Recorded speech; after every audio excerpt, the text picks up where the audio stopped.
What does a win like that do for you going down the stretch here? Win a game almost nobody thought you could win.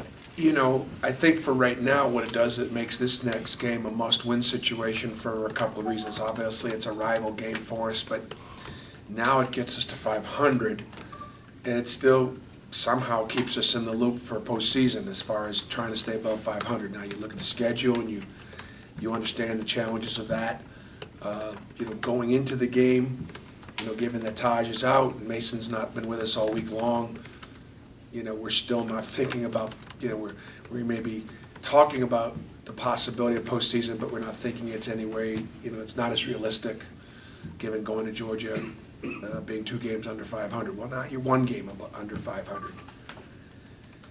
If you can beat Alabama, then you're at 500, and then you just look at the rest of the games and say, you know, can we somehow win half of these games? And I think it's still always going to be about matchups for us, and you know, there's certain things that we're good at, and certain things that we struggle with. Alabama does a really good job of defending the 3-ball.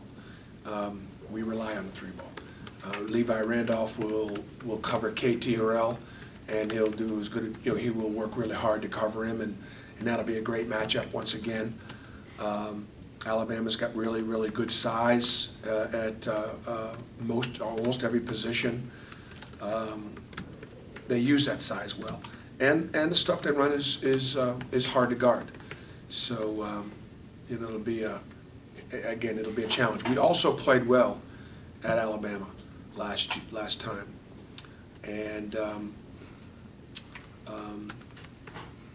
we didn't make the plays down the stretch in the last game. Alabama made some plays. They did. Randolph made shots, but two of their final probably 4 scores were offensive rebound putbacks that if we can manage to rebound the ball, we put ourselves in a better position. So this will be a challenging one for us, but a great environment, and a game that means a lot to both teams. You talk about you didn't make shots down the stretch against Alabama. Since that game, what do you think this team has done, especially in those last few minutes, on the road and other situations since then? You know, in the let's take the two road wins against LSU and Georgia. Against LSU, Antoine Mason really made plays, and up at both ends of the floor, and that was the difference in a close game. And this time around, both Malcolm Canada and KT Harrell made plays.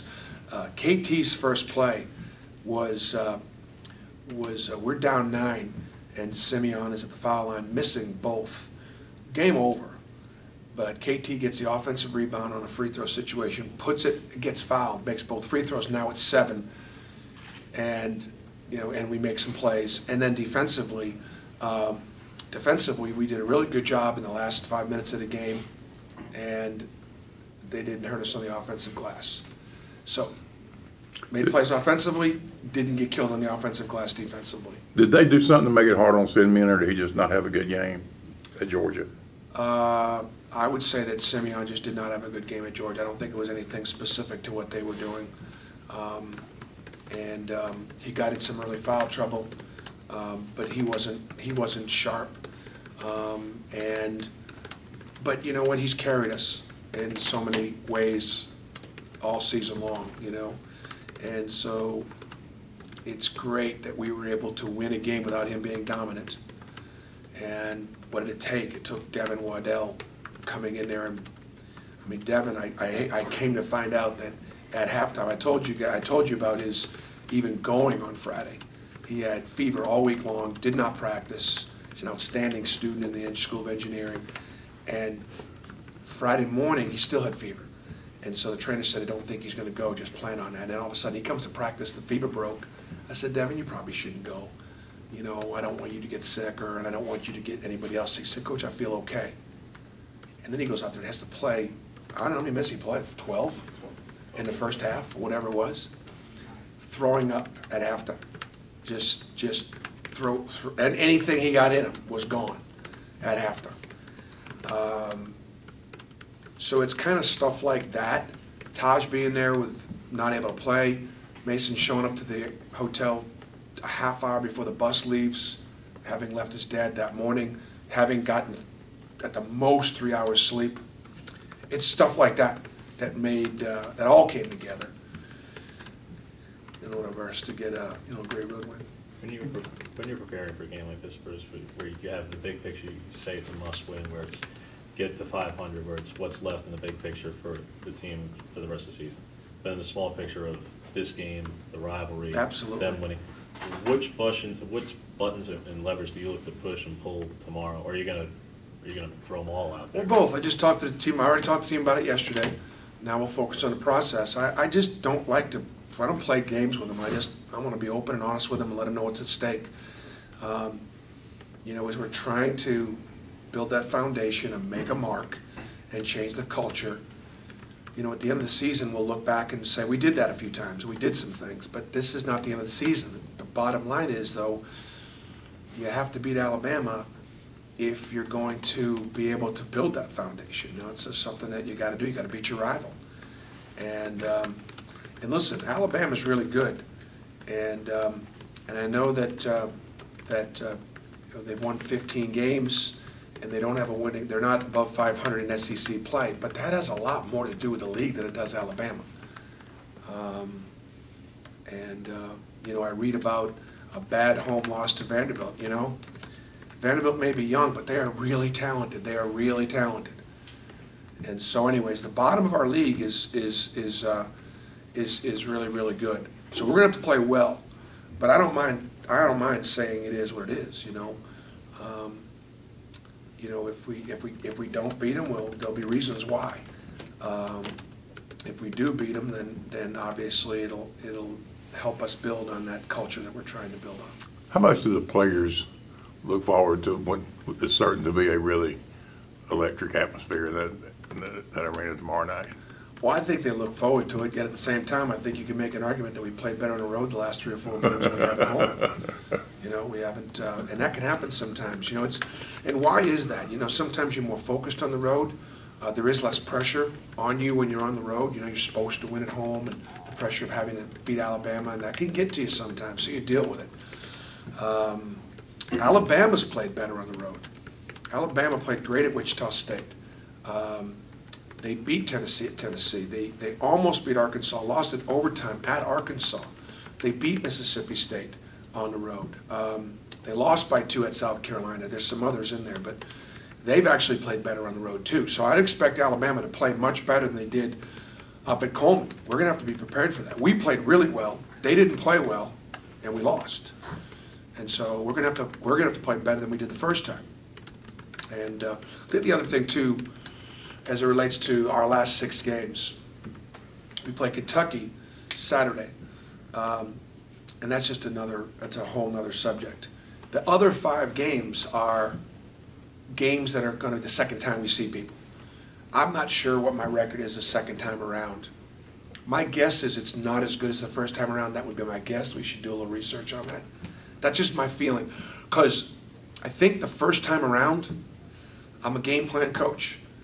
And we're going to build a game plan the best way we think we can win.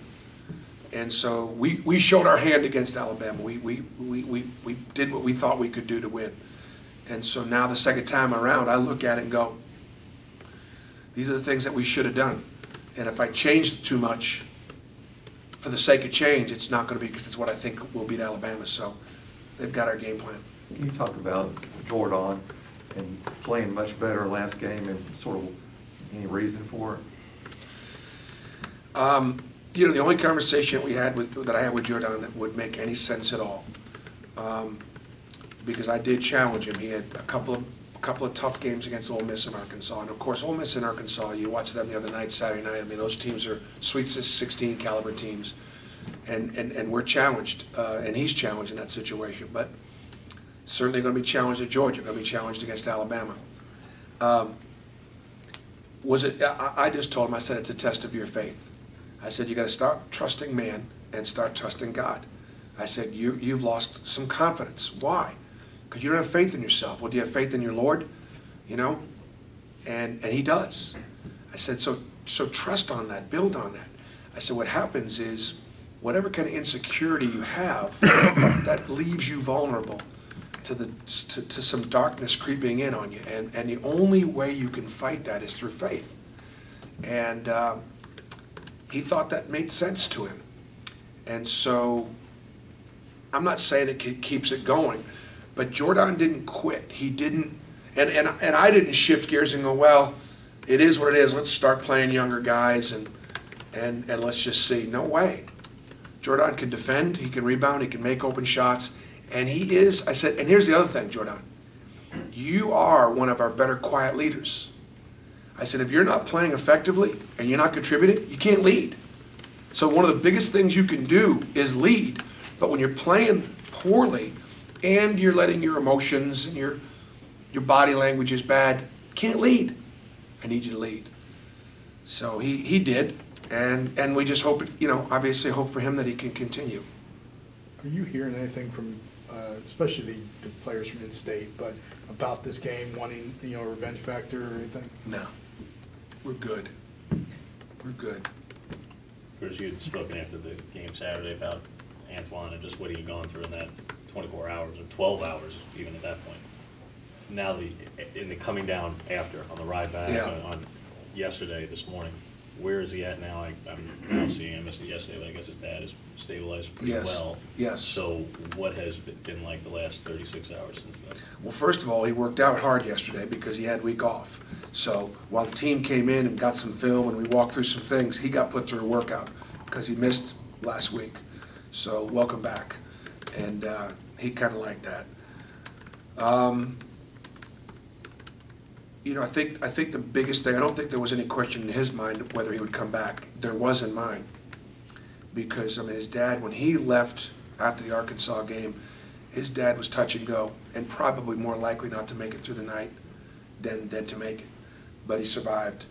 And now he's just got a long road of lots of things that have to happen for him to be able to get back and leave that hospital. So, but I will tell you that Antoine's decision to come back and play, and again, continue to play hard, your timing probably gets affected more offensively than it does anywhere else. But he played hard defensively, and he hasn't always played as hard as we think he's capable of or as effectively defensively, and we've been on him about that since the time he got here. So not only is returning, but is returning and playing with effort and energy. I think spoke a lot to his teammates. I think, like, for example, KT, as a senior, was grateful. And now for KC to have had the reins sort of handed over to him now that Taj is out, for him to put 2 back-to-back games well together. KC and Antoine came in together. They're close. And so now for them to be able to play together down the stretch in meaningful roles is probably something that they hopefully are enjoying and welcoming this challenge. That's good. Thank you.